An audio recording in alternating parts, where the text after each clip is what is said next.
স্বাগতম BM Bangla cartoon TV. এই যে শোনো বন্ধুরা, আজকের গল্পটা আমাদের ছোট্ট টুনি পাখিকে নিয়ে। টুনি ছিল দেখতে ভারী মিষ্টি, কিন্তু কাজের বেলায় সে বড্ড আলসে। দেখতে দেখতে বর্ষা এলো বলে সবাই খড়কুটো জোগাড় করে বাসা বানাচ্ছে, শুধু টুনি আরাম করে ঘুমোচ্ছে। টুনি ভাবল, ধুর, এত কষ্ট কে করবে? সে তার বন্ধু টিয়াকে ডাকল। ও টিয়া বোন, আমাকে দুটো খড়কুটো এনে দিবি? আমি আজ একটু ক্লান্ত। টুনি, আমিও তো আমার নিজের বাসা বানাচ্ছি, বৃষ্টি আসছে যে। নিজের কাজ নিজেকেই করতে হয় গো।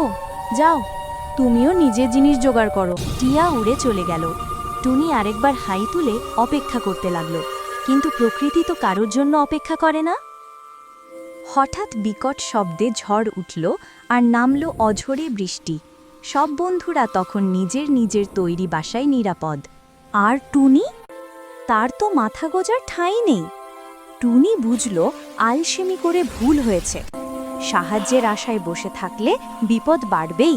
সে ভিজে যাওয়া সত্ত্বেও দ্রুত কিছু শুকনো পাতা আর ডাল জড়ো করে ছোট একটা ছাউনি বানালো। একটু ছোট হলেও সেটা তার নিজের কাজ। সেই দিন থেকে টুনি আর কখনো পরের উপর ভরসা করেনি। সে নিজের প্রয়োজনের কাজগুলো মন দিয়ে করতে লাগলো। তাই তো বলি বন্ধুরা, নিজের কাজ নিজে করলে ফল মেলে মিষ্টি। নিজের কাজ নিজে করো, তবেই হবে জীবনটা পরিপাটি। ধন্যবাদ পুরো ভিডিওটা দেখার জন্য। বন্ধুরা, আমাদের বিএম বাংলা কার্টুন টিভি চ্যানেলে নতুন দর্শক বন্ধু হয়ে থাকলে লাইক, কমেন্ট ও শেয়ার এবং সাবস্ক্রাইব করে বেল আইকনটি অন করুন।